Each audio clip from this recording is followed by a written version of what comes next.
வணக்கம். அகில மீடியாவின் இன்றைய உலகத்தின் முக்கிய தலைப்புச் செய்திகள். உலகத்தின் கண்களுக்கு முன்பாக ஒப்பந்தத்தை கிழித்தெறிந்த அமெரிக்கா எதிர்கால பேச்சுவார்த்தைகளுக்கு நம்பகமான கட்சி அல்ல என்பதை தெஹ்ரானின் பிரார்த்தனை தலைவர் வலியுறுத்தியுள்ளார். ஈரானிய மக்களுடனான அமெரிக்காவின் நட்புறவு கூற்றுக்களை அப்பட்டமான பொய் என்று அவர் அழைத்தார். வாஷிங்டன் ஈரானில் ஒரு இருண்ட சித்திரவதை செய்யும் ஆட்சியை நிறுவியதாகவும் நாட்டிற்கு எதிராக சதி செய்யும் உளவு வலைப்பின்னல்களை நடத்தியதாகவும் கூறினார். வாஷிங்டனுடனான எந்த ஒரு பேச்சுவார்த்தையும் அரசியல் முட்டாள்தனத்தையும் அமெரிக்காவின் வஞ்சக நடத்தை பற்றிய புரிதலின்மையையும் காட்டுகிறது என்றும் அவர் தெரிவித்தார். மேற்கு கரையை இணைப்பதற்கான மசோதாவை இஸ்ரேலிய நெசட் அங்கீகரித்ததை ஈரான் வெளியுறவு அமைச்சகம் கடுமையாக கண்டித்துள்ளது.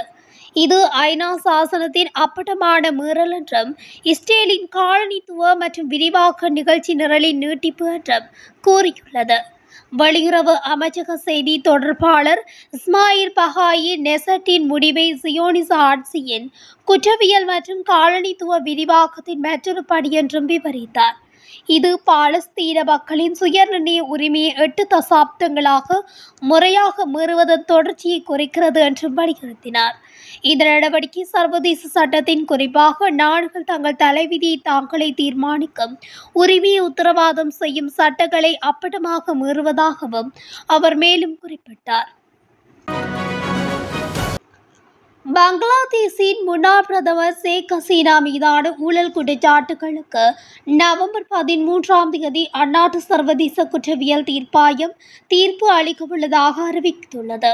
அவாமி லீக் ஆட்சி காலத்தில் ஏராளமானோர் காணாமல் போன வழக்கை நீதிபதி கோலா மோடுசா முஜும்தர் தலைமையிலான 3 உறுப்பினர்கள் கொண்ட சர்வதேச குற்ற தீர்ப்பாயம் விசாரித்தது. இது தொடர்பான வழக்கில் ஷேக் ஹசீனா முக்கிய குற்றவாளியாக சேர்க்கப்பட்டுள்ளார். தற்போது அவர் பங்களாதேஷில் இல்லாத நிலையில் முன்னாள் பிரதமர் ஷேக் ஹசீனா புலனாய்வு பணிப்பாளர் அதிகாரிகள் உட்பட 29 பேருக்கு எதிராக பிடியாணை பிறப்பிக்கப்பட்டது. காசாவில் பசி நெருக்கடியானது பேரழிவை ஏற்படுத்துவதாக ஐக்கிய நாடுகள் சபையின் சுகாதார நிறுவனம் எச்சரிக்கை விடுத்துள்ளது. போர் நிறுத்தம் அமல்படுத்தப்பட்டு 2 வாரங்கள் நிறைவடைந்துள்ள நிலையில் இந்த நிலை ஏற்பட்டுள்ளது. இந்த நிலையில் மனிதாபிமான விநியோகங்களை தடுப்பதை இஸ்ரேல் நிறுத்த வேண்டும் என சர்வதேச உதவி குழுக்கள் கோரிக்கை விடுத்துள்ளன. முற்றுகையிடப்பட்ட பகுதிகளுக்குள் கொண்டு செல்லப்படும் பொருட்கள் அங்கு வசிக்கும் மக்களின் ஊட்டச்சத்து தேவைகளை பூர்த்தி செய்யவில்லை எனவும் உதவிக்குழுக்கள் தெரிவித்துள்ளன. வெனிசுலாவின் டாஜிரா மாகாணம் பாரமில்லோ விமான நிலையத்திலிருந்து சிறிய ரக விமானம் ஒன்று புறப்பட்டது. ரன்வேயை விட்டு மேலே பறந்த சில நிமிடங்களிலேயே அந்த விமானியின் கட்டுப்பாட்டை இழந்தது. இதனால் ரன்வேயில் விழுந்த விமானம் தீப்பிடித்து எரித்தது. இந்த விபத்தில் விமானி உட்பட 2 பேரும் கருகி பலியாகினர். இது தொடர்பான வீடியோ சமூக வலைதளங்களில் வெளியாகி பெரும் பரபரப்பை ஏற்படுத்தியுள்ளது. ஆந்திர பிரதேசத்தின் கர்னூல் மாவட்டம் அருகே உள்ள சின்னா டெக்கூர் கிராமத்தில் நேற்று அதிகாலை ஹைதராபாத்தில் இருந்து பெங்களூர் நோக்கி சென்ற தனியார் பேருந்து ஒன்று இருசக்கர வாகனத்துடன் மோதியதும் அதன் பெட்ரோல் தாங்கி வெடித்ததை அடுத்து பேருந்து முழுவதும் தீப்பிடித்து எரிந்துள்ளது. இந்த விபத்தில் 25 பயணிகள் உயிரிழந்துள்ளனர். பேருந்தில் 42 பயணிகள் பயணித்ததாக தெரிய வந்துள்ளது.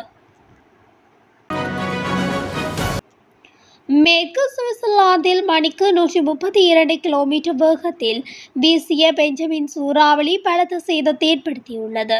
இந்த புயல் போக்குவரத்து சிக்கல்களை ஏற்படுத்தியுள்ளது.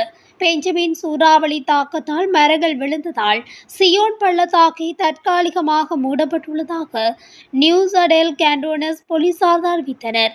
லாசாக்ஸ் டி ஃபான்ஸ் மற்றும் பெசன்சோன் இடையேயும் வேவி மற்றும் ஐக்கில் இடையேயும் ரயில் போக்குவரத்து பாதிக்கப்பட்டுள்ளது.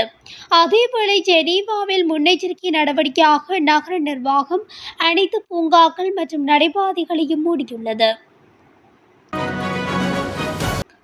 மெட்டா நிறுவனம் தற்போது சுமார் 600 ஊழியர்களை பணி நீக்கம் செய்ய உள்ளதாக தெரிவித்துள்ளது. ஏஐ தொழில்நுட்பம் வந்த பின்னர் பல துறைகளில் பணியாற்றும் ஆயிரக்கணக்கான ஊழியர்களை நிறுவனங்கள் பணி நீக்கம் செய்து வருகிறது. நிறுவன மறுசீரமைப்பு நடவடிக்கையாக மெட்டாவில் பணிபுரியும் சுமார் 600 ஊழியர்களை பணி நீக்கம் செய்ய உள்ளதாக அந்த நிறுவனத்தின் ஏஐ பிரிவு தலைமை அதிகாரி அலெக்சாண்டர் வாங் தெரிவித்துள்ளார். மெட்டா நிறுவனத்தின் இந்த அறிவிப்பால் ஏஐ உட்கட்டமைப்பு அலகுகள், அடிப்படை செயற்கை நுண்ணறிவு ஆராய்ச்சி பிரிவு மற்றும் பிற தயாரிப்பு தொடர்பான பதவிகளில் உள்ள ஊழியர்கள் பாதிக்கப்படுவார்கள். கனடாவுடன் நடைபெற்று வந்த அனைத்து வர்த்தக பேச்சுவார்த்தைகளையும் உடனடியாக நிறுத்துவதாக அமெரிக்க ஜனாதிபதி டொனால்ட் ட்ரம்ப் அறிவித்துள்ளார். அமெரிக்காவின் முன்னாள் ஜனாதிபதி டொனால்ட் ட்ரம்பின் பெயரை போலியாக பயன்படுத்தி சுங்கவரி எதிர்ப்பு விளம்பரத்தை கனடா வெளியிட்டதாக அவர் குற்றம் சாட்டினார். அவர்களின் மோசமான நடத்தையை கருத்தில் கொண்டு கனடாவுடன் உள்ள அனைத்து வர்த்தக பேச்சுவார்த்தைகளும் இத்துடன் நிறுத்தப்படுகின்றன என ட்ரம்ப் சமூக ஊடக பதிவில் அறிவித்துள்ளார். லெபனானின் தெற்கு பகுதியில் உள்ள அரபுல் சலீம் பகுதியில் இஸ்ரேல் நேற்று வான்வெளி தாக்குதல் நடத்தியுள்ளது. இந்த தாக்குதலில் 4 பேர் உயிரிழந்துள்ளனர். ஹிஸ்புல்லா ஆயுத கிடங்கை குறிவைத்து குறித்த தாக்குதல் சம்பவம் நடத்தப்பட்டதாக இஸ்ரேல் பாதுகாப்பு படை தெரிவித்துள்ளது. இஸ்ரேல் காசா போரில் அமைதி ஒப்பந்தம் ஏற்படுத்தப்பட்டுள்ள நிலையில் இஸ்ரேல் பிரதமர் கால் வைத்தால் கைது செய்யப்படுவார் என பல நாடுகளும் அறிவித்துள்ளமை இஸ்ரேலுக்கும் நெதன்யாகுவுக்கும் நெருக்கடி ஏற்படுத்தியுள்ளது. இஸ்ரேல் ஹமாஸ் இடையான போரில் காசாவை தாக்க தொடங்கிய இஸ்ரேல் 67,000க்கும் மேற்பட்ட பாலஸ்தீன மக்களை கொன்று குவித்துள்ளது. இது இனப்படுகொலை என பல நாடுகளும் கண்டித்தன. நெதர்லாந்து சர்வதேச நீதிமன்றத்தில் தொடுக்கப்பட்ட வழக்கில் இஸ்ரேல் பிரதமர் பெஞ்சமின் நெதன்யாகுவிற்கு பிடியாணை பிறப்பிக்கப்பட்டது. இதனால் பெஞ்சமின் நெதன்யாகு கனடாவிற்குள் நுழைந்தால் அவரை கைது செய்வோம் என கனடா பிரதமர் மார்க் கார்னி எச்சரித்திருந்தார். இந்நிலையில் பிரான்ஸ், துருக்கி, பெல்ஜியம் உள்ளிட்ட நாடுகளும் பெஞ்சமின் நெதன்யாகு மீதான சர்வதேச பிடியாணையை செயல்படுத்துவோம் என கூறியுள்ளதால் பரபரப்பு ஏற்பட்டுள்ளது. ஈராக்கின் பாராளுமன்ற தேர்தல் நவம்பர் மாதம் 11ஆம் தேதி இடம்பெறவுள்ளது. இந்த தேர்தலில் மொத்தம் 7,768 வேட்பாளர்கள் போட்டியிடுகின்றனர். அவர்களில் 2,248 பெண்கள் மற்றும் 5,520 ஆண்கள் உள்ளனர். இவர்கள் 329 பாராளுமன்ற இடங்களுக்கு போட்டியிடுகின்றனர். மத்திய கிழக்கில் இஸ்ரேல் ஹமாஸ் இடையிலான போர் நிறுத்தத்திற்கு பிறகும் இடம்பெறும் இந்த தேர்தல் சர்வதேச அரங்கில் கவனத்தை பெற்றுள்ளது. ஈராக்கின் அண்டை நாடாக ஈரான் காணப்படுகின்றது. அந்த நாட்டுடன் அமெரிக்கா பல வருடங்களாகவே முரண்பாடான நிலையை கொண்டுள்ளது. குறிப்பாக ஈரானின் அணுதளங்கள் மீதான தாக்குதல்கள், அணுசரிவூட்டல் தொடர்பில் விதிக்கப்பட்டுள்ள பொருளாதார தடைகள் என்பன இரு நாட்டிற்கும் இடையிலான உறவை சீர்குலைத்துள்ளன. இத்துடன் அகில மீடியாவின் இன்றைய உலகத்தின் முக்கிய தலைப்புச் செய்திகள் நிறைவடைகின்றன. இதுபோன்ற செய்திகளை உடனுக்குடன் தெரிந்து கொள்ள அகில மீடியா ஊடகத்துடன் இணைந்திருங்கள். நன்றி, வணக்கம்.